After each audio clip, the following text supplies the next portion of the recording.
Dando continuidade ao curso de servomecanismo, como foi apresentado no começo do curso, existem três fatores importantes de serem analisados dentro do sistema. Existem outros, mas três deles são de grande importância, que é estabilidade, erro de estado estacionário e elementos que compõem a resposta no tempo.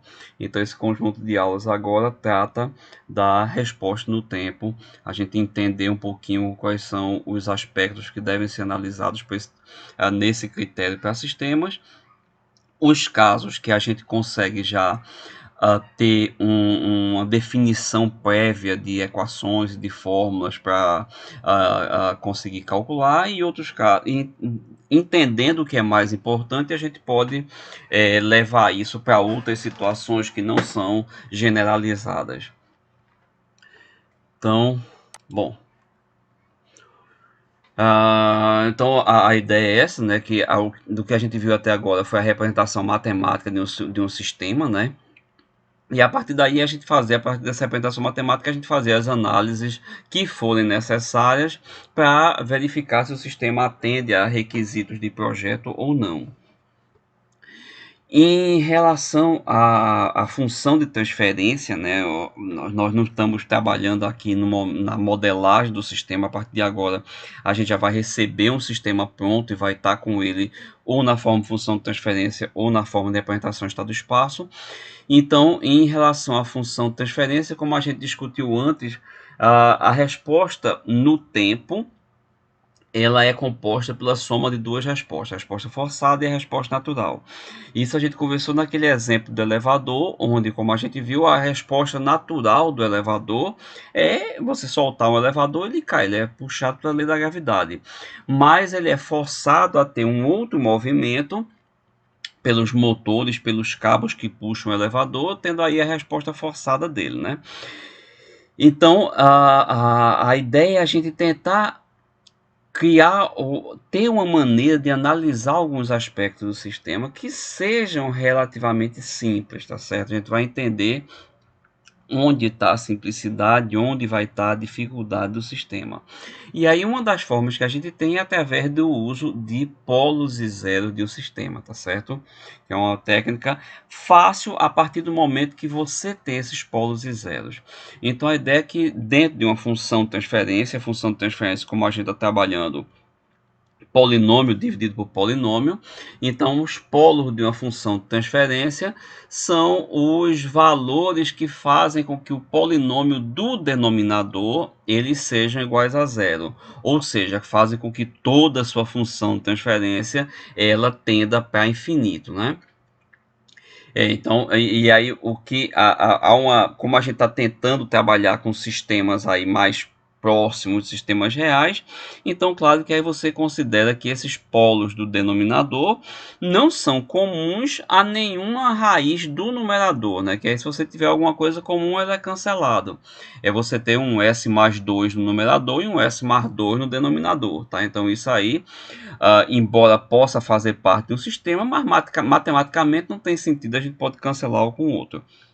Já os zeros da função de transferência são os valores de S que fazem com que a função de transferência seja igual a zero. Então, seriam as raízes do polinômio no numerador. E, novamente, vale o mesmo comentário que essas raízes não podem ser comuns a raízes que você tenha no denominador do sistema, né? Então, por exemplo, uma função de transferência simples aí, S mais 2 sobre S mais 5, eu tenho como zero o menos 2, é o valor de S, que faz que a função de transferência vá para zero, e temos como polo menos 5, que é o valor de S, que faz que essa função de transferência tenda para infinito, né?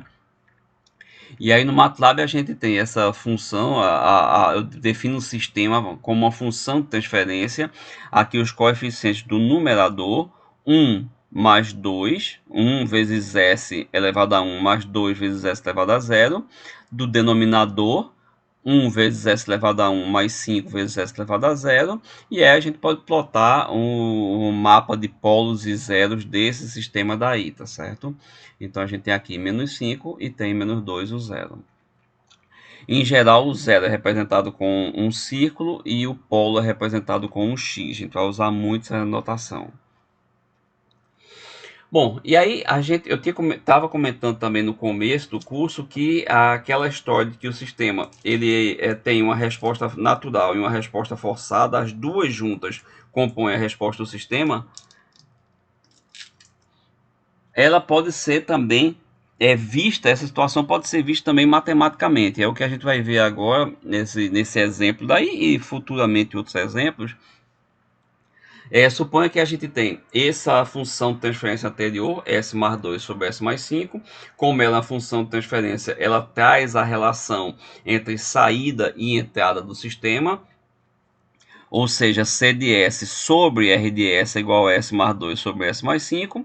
E aí seja a minha entrada uma entrada legal, então R de S vai ser 1 sobre S, então eu tenho que a minha saída C de S é S mais 2 sobre S vezes S mais 5. E aí é onde junta a expansão e frações parciais que a gente conversou antes. Então, se eu quero encontrar a resposta desse sistema no tempo, então eu preciso expandir em frações parciais, A sobre S mais B sobre S mais 5. Fazendo as contas, a gente encontra A igual a 2 quintos, B igual a 3 quintos, que traria como resposta no tempo, 2 quintos mais 3 quintos é elevado a menos 5t. Relembrando que eu comentei antes que tudo é multiplicado por tudo de t, mas a gente já considera isso como um padrão, que é o sistema começar já a partir do instante zero. Tá? Então, vejam, é importante que, como a gente está, esse conjunto de slides todo é sobre resposta no tempo, a gente precisa tratar com a saída no domínio do tempo. Tá? É esse elemento daí que vai ser importante para a gente. E aí, se a gente observa esse resultado que você tem, esse resultado que a gente encontrou aqui, olha, se a minha entrada fosse 1 sobre S ao quadrado, por exemplo, nós teríamos um termo aqui, A sobre S mais B sobre S ao quadrado, mais C sobre S mais 5. Então, esse termo estaria preservado. Nós teríamos mudança nesses termos iniciais que são derivados da entrada. Isso significa que na sua resposta tem um pedaço que está relacionada com a entrada e outro pedaço que está relacionada com o sistema. Então, o meu sistema é S mais 2 sobre S mais 5. Então, qualquer que seja a entrada, eu vou ter sempre aqui um componente que é B sobre S mais 5, que é um componente relacionado com o sistema. Claro que esses valores de A e B vão sofrer interferência, ter relação com a entrada, né, que dependendo de qual seja a entrada, a gente vai ter valores aqui diferentes, mas que na sua resposta esses valores correspondem somente a ganhos. Tá? Então, sua resposta vai ter sempre essa cara daqui de alguma coisa vezes o de t, mais alguma coisa vezes e elevado a menos 5t o de t, que é a minha componente do sistema. Então, o que a gente teve como resposta é um elemento que veio relacionado aí com a entrada e um elemento que veio relacionado ao sistema. Então, é exatamente o que eu tenho. O meu CDT tem uma parte que é da resposta forçada e outra parte que é da resposta natural do sistema. Então, um polo na função de entrada gera uma resposta forçada, né? O polo na função de transferência gerou a resposta natural, o polo menos 5 gerou elevado a menos 5t. A gente tem aí, dependendo desse valor de alfa, isso vai gerar uma forma dessa função que eu vou ter na resposta. E claro, como eu falei agora, os polos e zeros afetam as amplitudes, os coeficientes que a gente vai ter, tanto a resposta forçada quanto a natural. Mas o ponto principal é isso, é que a função tem a mesma cara, eles vão estar entrando somente como ganhos. Então, a gente teria aqui para um sistema de primeira ordem, a resposta dada por esse formato aqui, uma curva exponencial, ele só vai ter aí uma componente exponencial, que é aquele é elevado a menos alfa t, tá certo? E aí, a partir de agora, a ideia é que a gente entender um pouquinho sobre qual é o tipo de análise que a gente vai fazer para essas respostas no tempo do sistema, tá? Importante, como eu acabei de dizer, que dependendo da entrada, a gente vai ter ganhos diferentes no sistema, mas que esses ganhos não vão afetar a forma da curva. tá? Então, vão afetar a curva, claro, ela vai ter amplitudes diferentes, obviamente, mas ela vai ter a mesma forma. Então, esse é um ponto que eu tinha comentado no começo também, que não vai ser tão importante para a gente fazer a expansão completa em frações parciais, como foi feito agora, para encontrar os valores exatos de A e B. O que vai ser mais importante é a gente saber qual é a forma da curva. Por exemplo, a gente chega aqui, esse sistema, função de transferência S mais 3 sobre S mais 2 vezes S mais 4 vezes S mais 5. Entrada 1 sobre S, só para a gente poder exemplificar. Lembrando que no momento que eu estou atrás da resposta no tempo, eu quero analisar a resposta do sistema, eu preciso definir um tipo de entrada para poder analisar esse tipo de saída. Mas aí eu tenho uma componente, peguem só a função de transferência. Se eu pego essa função de transferência e expando ela em frações parciais, a gente vai ter K2 sobre S mais 2, K3 sobre S mais 4, mais K4 sobre S mais 5. Eu tenho esses coeficientes e tenho aqui cada um dos polinômios relacionados aos polos separados. Como eu dei como entrada um degrau novamente, 1 sobre S, minha resposta toda vai ter um outro componente que está relacionado com essa entrada. Então, eu tenho aqui a resposta do sistema, que é a resposta natural, e tenho aqui a resposta forçada, que é a resposta que foi gerada a partir daquela entrada. Como eu disse antes também, eu posso ter mais elementos nessa resposta forçada, mas o que importa é que ela está separada aqui, a forçada natural. Qualquer que seja a minha entrada do sistema, essa parte daqui vai ser exatamente desse mesmo jeito. Posso mudar os valores de K2, K3 e K4, mas o comportamento vai ser, a função vai ser exatamente essa de forma geral. E aí, se eu jogo a transformada Laplace, com condições de entrada nula, transformada inversa, a gente vai ter aqui, lembrando também que tudo é U de T, então eu vou ter aqui K1 e vou ter aqui os elementos relacionados com a entrada, com a resposta natural. Eu tenho somente degrau deslocado, né? Então aqui vai ser E vezes elevado a menos 2t, que é o deslocamento de 2, é elevado a menos 4t, né? Gerado aqui pelo deslocamento de 4, é elevado a menos 5t, gerado pelo deslocamento de 5. E aí, de uma forma geral, né, para qualquer sistema que a gente tenha, se eu estou atrás aqui de uma resposta geral desse sistema, a ideia é essa, que para uma entrada degrau, né, então eu tenho a componente aqui que é da entrada degrau, e tem essas outras componentes que vêm desse meu polinômio denominador. B vezes E elevado ao deslocamento de 1, então menos 1t. C vezes E elevado ao deslocamento de 7, menos 7t. Mais D vezes E elevado ao deslocamento de 8, E elevado a menos 8t. Mais uma outra constante vezes E elevado ao deslocamento de 10, está aqui, menos 10t. Bom, aí se tratando de separar de sistemas, tá? A gente vai tratar por partes. Primeiro, sistema de primeira ordem, sem zeros. Depois, sistema de segunda ordem, sem zeros também. Sistema de mais alta ordem, sem zeros. E depois a gente acrescenta o zero para ver o que é que o zero provoca no sistema. Então, o meu sistema de primeira ordem, de forma geral, é esse daqui. A sobre S mais A, tá?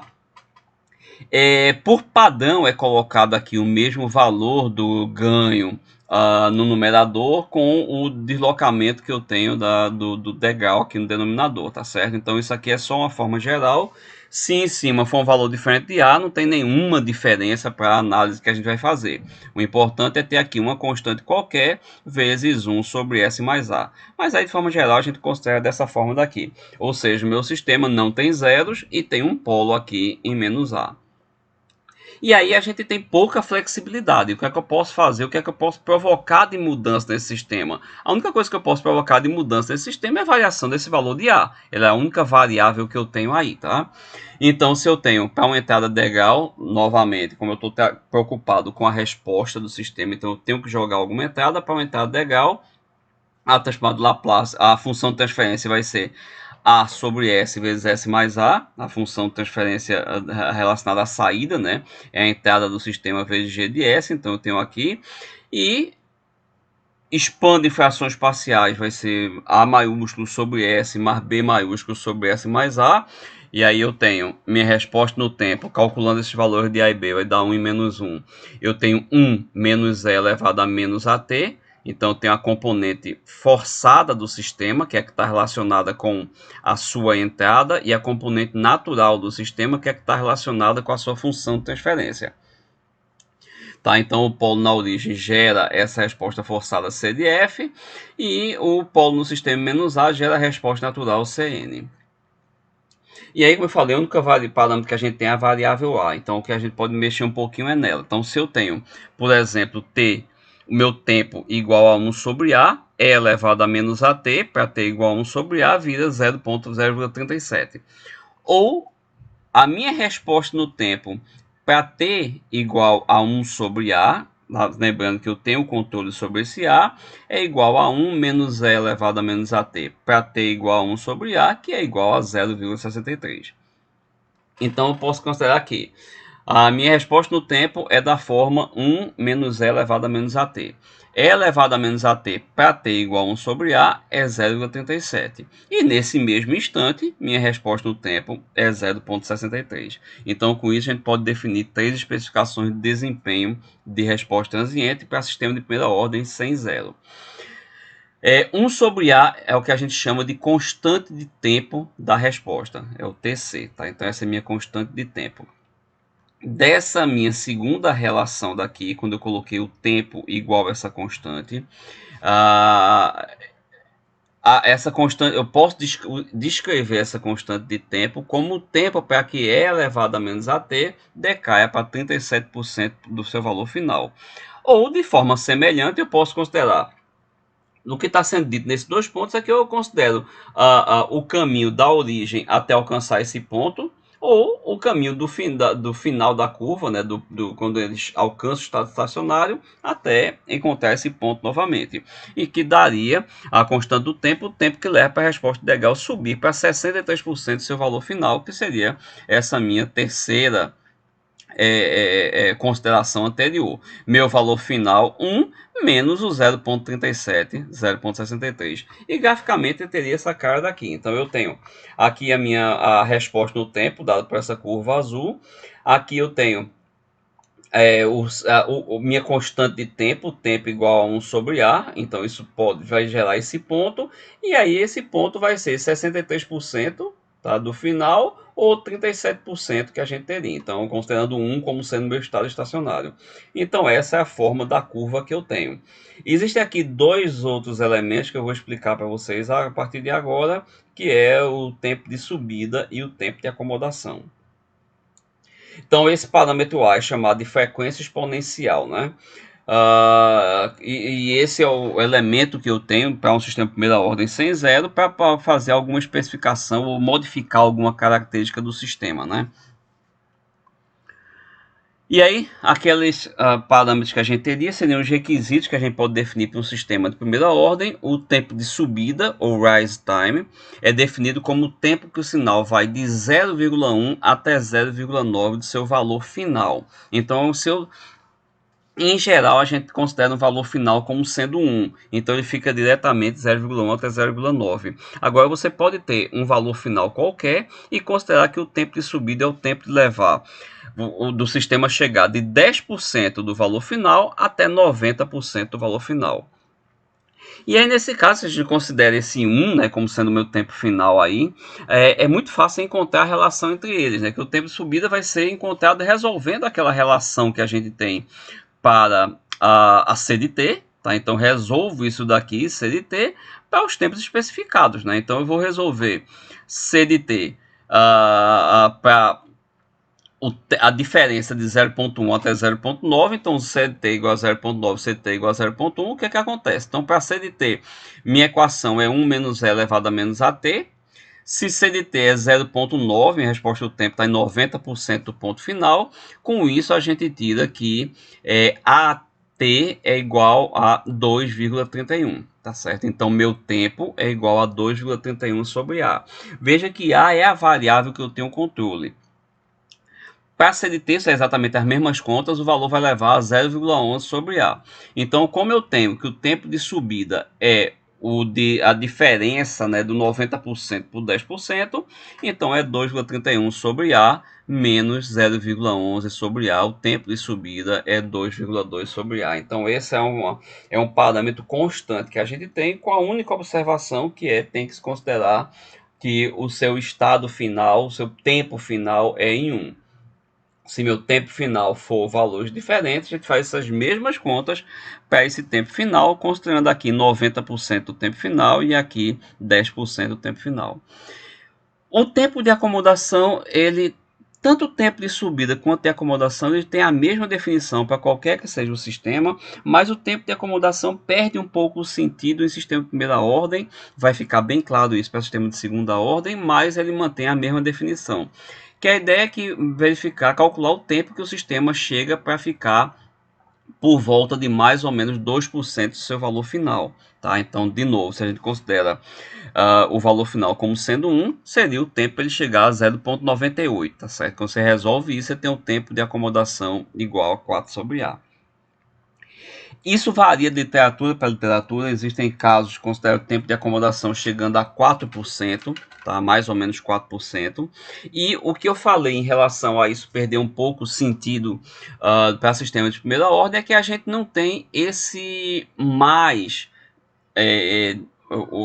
ou menos ali 2%.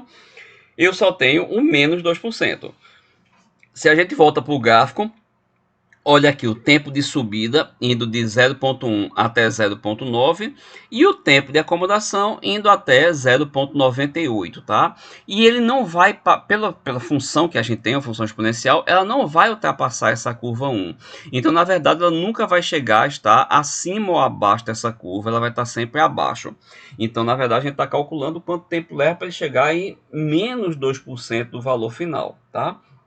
Mas, como eu falei, essa definição permanece para sistemas de segunda ordem, então por isso que a definição mantém-se como esse mais ou menos 2%. Então aqui está um exemplo, sistema de primeira ordem, sem zero, a gente não tem o que ser feito, tá certo? Você tem a sua variável é A, tá certo? Então essa é a constante do tempo, é 1 sobre A, é 1 sobre 50. Então, eu tenho aqui o valor de A é 50, então para calcular a constante do tempo é 1 sobre A, 1 sobre 50, o tempo de acomodação 4 sobre A, 4 sobre 50, o tempo de subida 2,2 sobre A, 2,2 sobre 50. E aí a gente tem todas os valores definidos por requisito. O que é que pode acontecer? Você pode precisar ter um tempo de acomodação, por exemplo, que seja metade do tempo atual. Então, o seu tempo de acomodação aí é 0,08, você precisa que seja 0,04. Então, aí você vai calcular onde é que vai analisar o que é que deve acontecer com a sua. Como você pode mudar o sistema para atingir esse requisito. Nesse caso, como a gente só tem um valor, um parâmetro aí para modificar, que é o valor de A, então teria que mudar o valor de A para atingir esse requisito de projeto.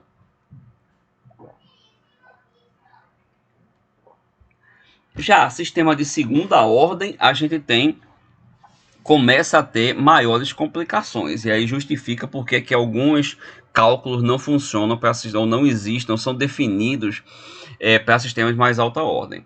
Um sistema de segunda ordem é isso daqui, eu tenho uma função de transferência também sem zeros, tá certo? Eu tenho uma função de transferência que é B sobre S ao quadrado mais AS mais B. Então esse é meu sistema, está aqui a entrada legal.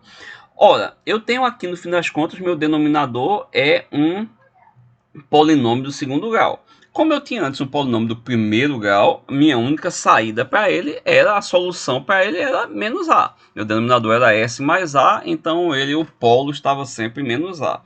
Só que aqui não, sendo um polinômio do segundo grau, eu posso ter diferentes tipos de resposta. Meu sistema pode gerar respostas reais diferentes, podem ser reais iguais, podem ser complexas, tá? Eu ter A mais ou menos BJ, ou elas podem ser complexas também, mas imaginárias puras, ou seja, a parte real ser diferente de zero, ser igual a zero. Então a gente tem essas 4 condições aí para cuidar para analisar o comportamento do sistema, tá? E aí veja, para o sistema de terceira ordem, a gente já teria um conjunto maior de condições. Então é por isso que fica difícil a gente generalizar isso para todas as ordens. Então, nesse caso daqui, primeiro caso mais simples, meu sistema, o polinômio denominador tem polos, tem raízes do denominador em menos 7,8 e menos 1,14. Tá? Então, esse é o sistema chamado sobreamortecido, polos reais diferentes.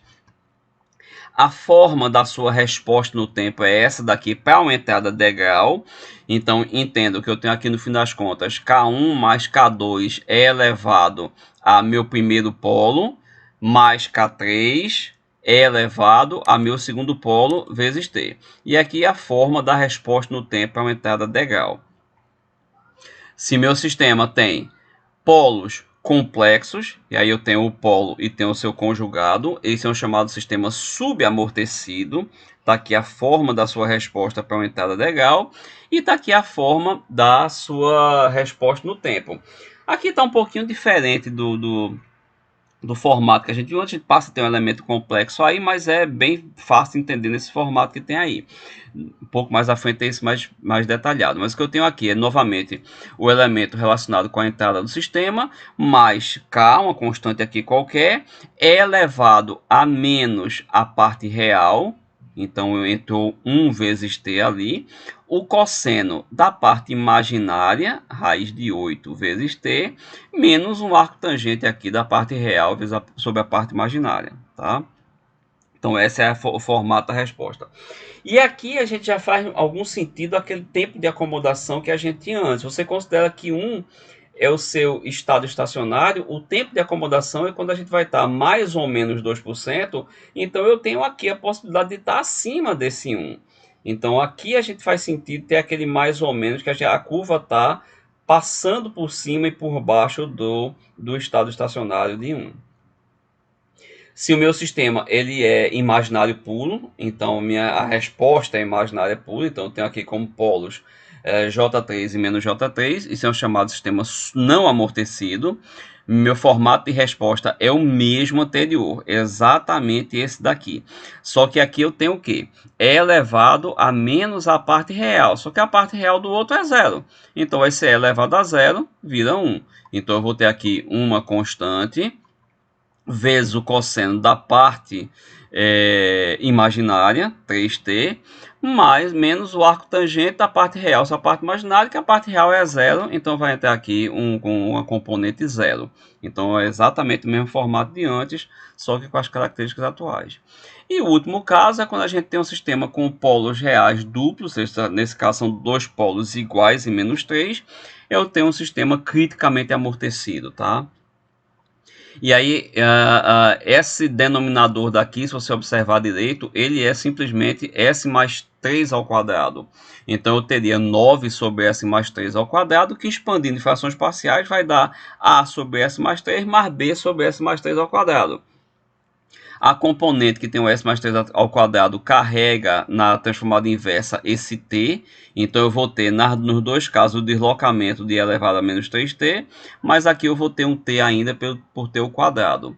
Então está aqui a componente relacionada com a resposta forçada, a entrada degrau do sistema, e a componente relacionada com a resposta com a função de transferência do sistema. E aí o sistema ele tem um crescimento bem rápido, né, mais rápido do que o sistema amortecido. Então, a ideia é que o sistema subamortecido se aproxima rapidamente do sinal. A resposta do sistema subamortecido é sempre mais lenta, né, que o sobreamortecido. O sistema mais rápido que tem para alcançar o resultado final é o criticamente amortecido. E aí, se a gente dá uma olhadinha em cada um deles, exatamente esses comentários que eu fiz antes, né, o que eu tenho aqui para o sistema, a resposta sobreamortecida, né, a gente tem K1 mais K2 é elevado ao polo, que é o deslocamento, mais K3 é elevado ao polo. Então, quando eu tenho dois polos reais, esse é o formato da minha saída.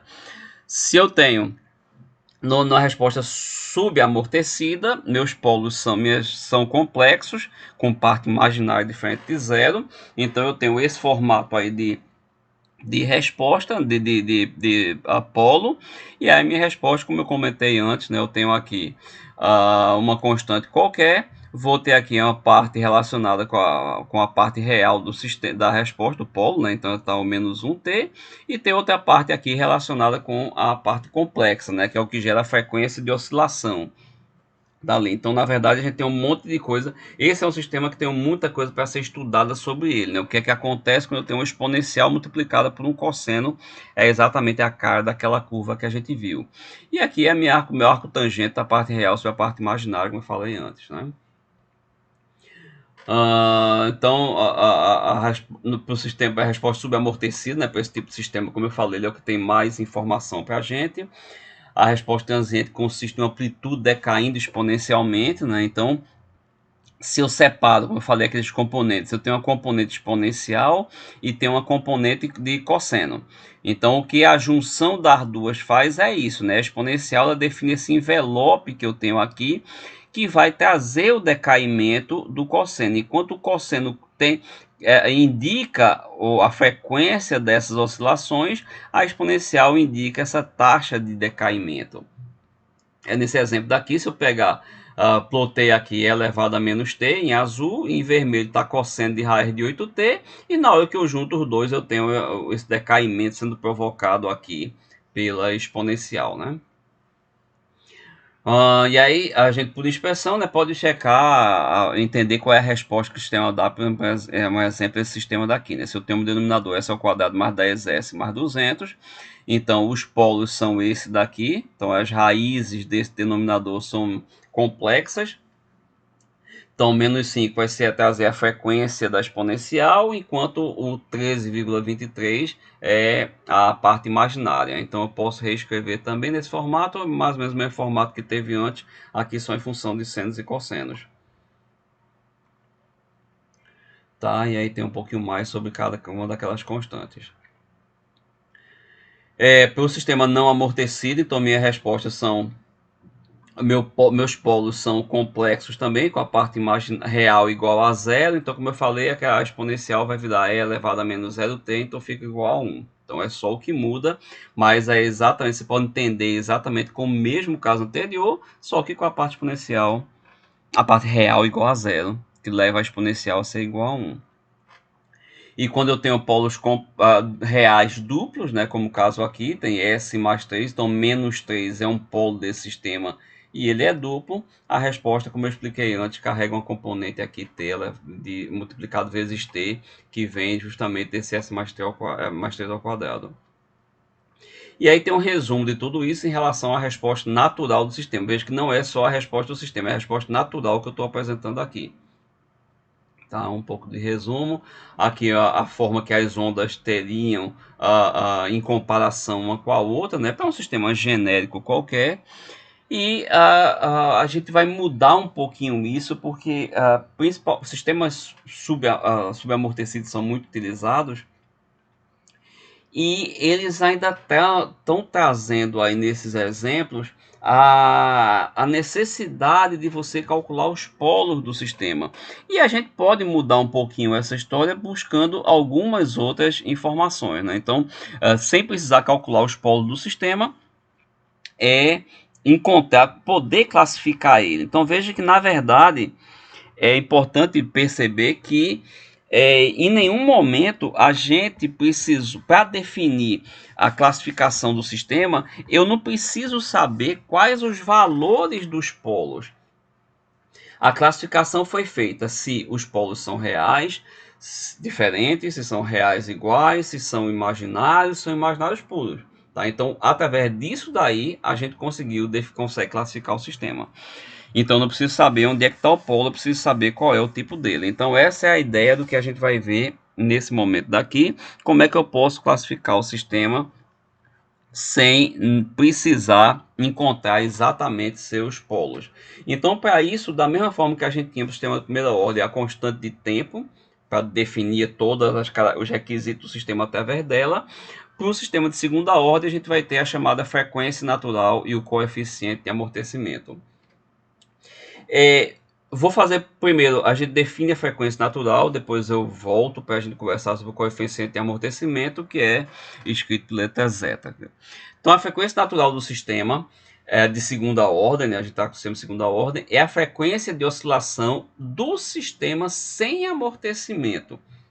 Então, o que quer dizer isso? O amortecimento ele vem da exponencial. Então, é a exponencial que provoca aquela queda. E aí, desses sistemas que a gente conversou agora, principalmente aqui nos gráficos, dá para ver bem, o único que não tem um decaimento da exponencial é um sistema não amortecido. Então, é o sistema que o o termo aqui, o coeficiente do S, ele é igual a zero. Então, ele traz respostas apenas aqui complexas puras, então ele tem aqui somente as oscilações, ele não tem nenhum tipo de amortecimento derivado dessas oscilações, tá? Então, vamos tentar definir esse conceito. Então, se eu tenho um sistema de segunda ordem, S ao quadrado mais AS mais B, sem amortecimento, é o que eu acabei de explicar, os polos vão estar no eixo imaginário, a resposta seria uma senoide não amortecida, então meu sistema é da forma S ao quadrado mais B.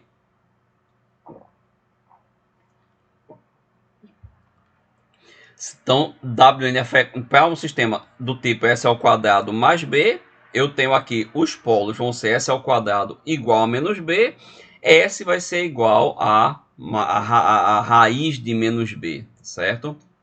Mais ou menos raiz de menos B. Ou seja, eu teria os polos em mais ou menos J raiz de B. Então, o ômega N, a minha frequência de oscilações, a parte imaginária é o que define o coeficiente que a gente tem dentro do cosseno, como eu comentei também. Então, essa parte imaginária vai trazer as oscilações que a gente tem da senoide. Então, o ômega n vai ser igual exatamente a raiz de B. Tá? Então, ômega n igual a raiz de B, que implica que B é igual a ômega n ao quadrado. Então, na verdade, a gente está reescrevendo aquele meu polinômio S ao quadrado mais AS mais B em cima desses novos conceitos que eu tenho. Então, o B já é igual a ômega n ao quadrado. Então, o coeficiente B está associado à frequência natural. E o coeficiente A, o que, é que a gente pode fazer com ele? Então, aí entra o próximo conceito, que é o coeficiente de amortecimento, zeta. Então, o coeficiente de amortecimento pode ser entendido como a razão entre a frequência de decaimento exponencial e a frequência natural. Então, a frequência natural a gente já tem, que é ômega n.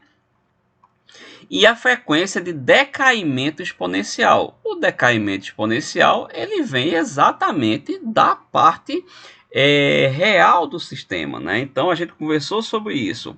Então se eu tenho um sistema S ao quadrado, meu denominador S ao quadrado mais AS mais B, se você resolve isso com a equação de segundo grau, eu vou ter menos A sobre 2 mais ou menos etc. Então, a parte real é menos A sobre 2. Então, essa vai ser essa parte que vai estar relacionada com a minha exponencial, tá? Então, como eu estou tratando de uma taxa aqui de decaimento, então essa aqui posso utilizar esse valor sem sinal, tá? Então, vai ficar só A sobre 2. Então, meu zeta ele vai ser essa frequência de caimento exponencial, A sobre 2, dividido por ômega n. Então, com isso, o A é 2 zeta ômega n. Então, eu posso reescrever aquele meu polinômio, que era S ao quadrado mais AS mais B, como sendo S ao quadrado mais 2 zeta ômega n S mais ômega n ao quadrado. E aí, por exemplo, se eu tenho uma função, a transferência desse tipo daqui, 36 é ômega n ao quadrado, então ômega n é igual a 6. 4,2 é 2 zeta ômega n, já tenho que ômega n é igual a 6, zeta é igual a 0,35. Então a gente consegue calcular ômega n zeta bem fácil, tá? Mas aí o que é que isso traz mais de informação para a gente, além dessa reescrita? Bem, com esse novo formato de polinômio que eu tenho no denominador, eu tenho que os polos dele vão estar em menos zeta ômega n mais ou menos ômega n raiz de zeta ao quadrado menos 1. Ou essa componente aqui pode ser escrita também como j ômega n raiz de 1 menos zeta ao quadrado. Então eu teria aqui a componente complexa e aqui a parte real.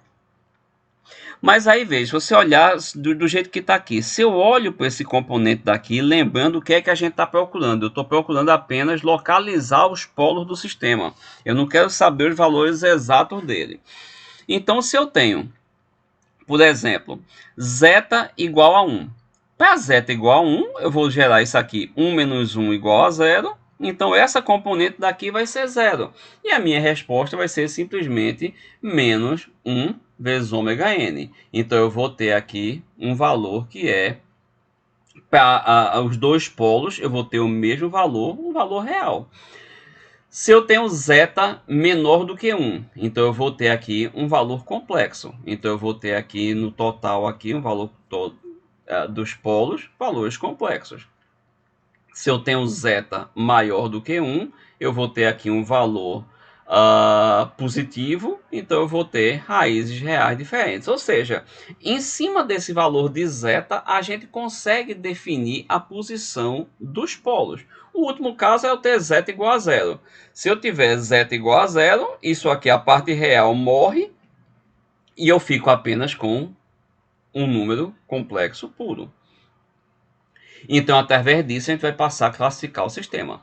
Para zeta igual a zero, eu tenho um sistema não amortecido. Para zeta entre 0 e 1, eu tenho um sistema subamortecido. Para zeta igual a 1, eu tenho um sistema criticamente amortecido. Para zeta maior do que 1, eu tenho um sistema sobreamortecido. Tá? Então, a gente passa a poder classificar o sistema apenas calculando esse valor de zeta, sem precisar calcular os polos do sistema, as raízes do denominador. Então tá aqui, para o meu polinômio denominador, s ao quadrado mais 8s mais 12. Isso aqui é ômega n ao quadrado. Calculando ômega n ao quadrado, calculo que zeta é 1,15, que é maior do que 1, sou amortecido. Nesse caso, zeta é igual a 1, criticamente amortecido. Zeta menor do que 1, subamortecido. Tá? Então agora, apenas pelo valor de zeta, a gente já consegue classificar o sistema. Só que, antes a gente tinha encontrado uma resposta no tempo em função de A e B. Então, a única coisa que precisa ser feita agora é comprovar que você pode encontrar também uma resposta no tempo para um sistema subamortecido. Tem parte real e imaginária, ambas diferentes de zero. Eu preciso encontrar a resposta do sistema nessa nova escrita com zeta ômega n. Então, está aqui para uma entrada degrau. Tá? Minha entrada degrau, meu sistema aqui genérico. Então a ideia é expandir em frações parciais e ter aqui, considerando zeta menor do que 1, sistema subamortecido, e a gente encontrar a resposta no tempo dada aqui por esse formato, tá certo? E aí no site da disciplina tem essa demonstração toda feita. Bom, aqui variações da forma de onda que a gente tem para variações de zeta, né? Variações da taxa de amortecimento. Então veja que o conceito faz sentido, ele só está variando exatamente o amortecimento da curva, tá? E aí a gente teria alguns parâmetros como a gente tem antes, né? Como tempo de subida, tempo de acomodação, mas eu tenho algumas variações. Veja que o formato da minha onda ele é diferente, então isso permite algumas coisas serem calculadas. Tá? Então eu tenho o mesmo tempo de subida, indo de 10% até 90% do meu valor final, considerando o valor final aqui igual a 1. Eu tenho o tempo de acomodação exatamente igual que a gente tinha antes, o tempo que a curva ela fica numa região de mais ou menos 2% do seu valor final, que é um 1. Então, o que eu comentei antes aí faz sentido a gente ter esse mais ou menos 2%, já que a curva passa desse valor final, ela fica acima e abaixo desse valor final.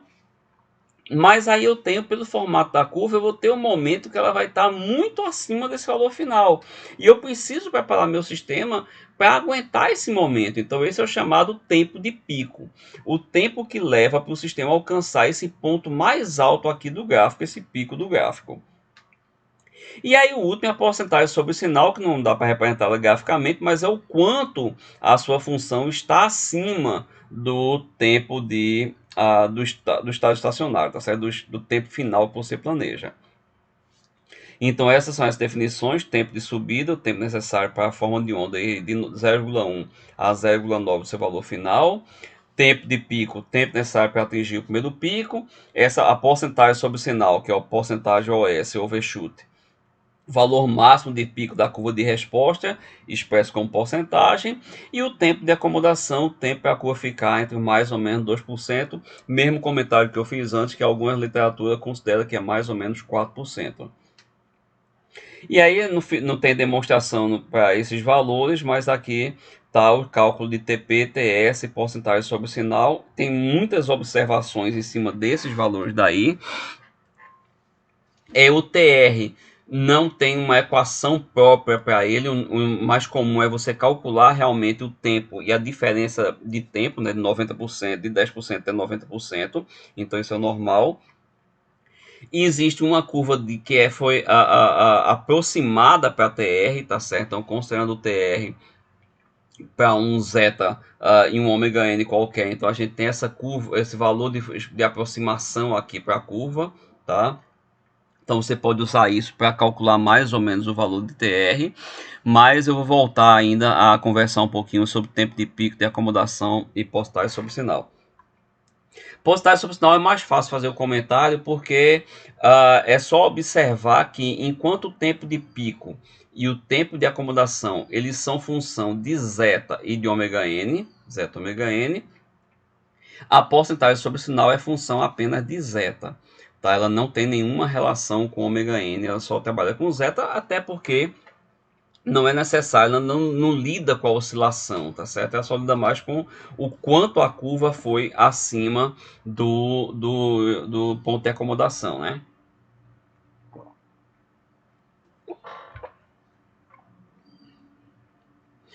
E aí eu tenho, veja, se você pegar e plotar aqui, lembrando que o polo do sistema da gente com essa representação zeta e ômega n, ele tem a forma de parte real em zeta ômega n, parte imaginária em ômega n, raiz de 1 menos zeta ao quadrado, botando a raiz de menos 1 para fora, tá? Então eu tenho aqui nesse gráfico exatamente esses pontos. Zeta ômega n, parte real, parte imaginária, ômega n, raiz de 1 menos zeta ao quadrado. Então está aqui a parte imaginária e a parte real no plano complexo, tá?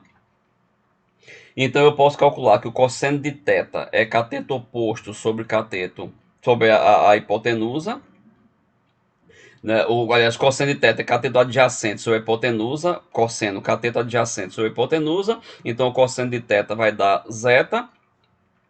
O tempo de pico, eu dizer que é π sobre ômega n raiz de 1 menos zeta ao quadrado, é a mesma coisa que eu dizer que é π sobre a parte imaginária, e o tempo de acomodação é 4 sobre a parte real. Então, se você considera isso, é fácil a gente tirar algumas conclusões. Vejam que o tempo de pico ele é inversamente proporcional à parte imaginária, enquanto o tempo de acomodação é inversamente proporcional à parte real. Então, se eu quero diminuir o tempo de acomodação, eu preciso aumentar a parte real.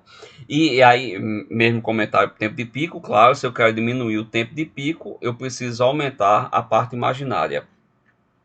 E aí a gente pode fazer um caminho inverso de tudo, tá certo? Eu tinha um polinômio denominador, daquele polinômio eu calculei seus polos, parte real e imaginária.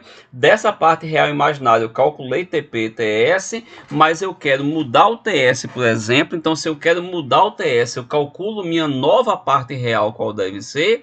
Com essa nova parte real, eu calculo qual é o polinômio que gera essa parte real e a parte imaginária que a gente tinha, né? Então eu consigo voltar o projeto até o novo polinômio que eu preciso, tá? Bom, então aqui o que está sendo, mais ou menos está sendo dito com algumas coisas a mais, tá certo? Que TP é inversamente proporcional à parte imaginária do polo que eu conversei antes. Mas aí tem uma outra relação que vai ver graficamente aqui, né? Que também se eu mantenho a parte imaginária constante, o que é que acontece, se eu altero só a parte real, se eu altero só a parte imaginária, o que é que vai estar acontecendo, mostrar no gráfico. E TS inversamente proporcional à parte real do polo. E o cosseno de θ, ou seja, esse ângulo daqui, ele está relacionado somente com zeta. Então, todos os polos que eu tenho aqui nessa reta, eles possuem esse mesmo ângulo θ e, por consequência, eles possuem a mesma taxa de amortecimento. Então, é isso que está sendo dito desse gráfico, tá certo? Essa porcentagem sobre o sinal é a mesma para todos os pontos dessa reta, porcentagem OS1. A porcentagem sobre o sinal é a mesma para todos os pontos dessa reta. E nessas linhas horizontais, depois a gente conhece sobre as verticais, nessas linhas horizontais, eu estou mantendo constante nelas, não entre elas, mas nela, essa linha daqui tem a parte imaginária constante. Se ela tem a parte imaginária constante, eu tenho o TP sendo alterado. TP constante, aliás, tem o TP constante. Nessa outra é a mesma coisa, eu tenho a parte imaginária constante, então eu tenho o TP constante, porque o TP ele se relaciona somente com a parte imaginária. Já o TS, como se relaciona somente com a parte real, é o que eu tenho aqui em TS1 e TS2. Nesses dois, a parte real se mantém constante. Então, com variações na parte imaginária, eu vou ter o tempo de acomodação o mesmo para os dois casos, né? Logicamente não iguais entre eles, mas eu tenho TS1 o mesmo nessa reta, TS2 o mesmo nessa outra reta. Bom, aí em relação ao caminhar dos polos, o que é que vai acontecendo, isso a gente conversa depois, quando a gente for tratar de lugar das raízes, isso vai ter mais importância, esse movimento desses polos, o que é que está provocando. Mas vocês dão uma lida também depois. E aí é só um exemplo, né, de cálculo aí de todos esses elementos de ômega n, de zeta, TS, TP, postais sobre sinal e TR,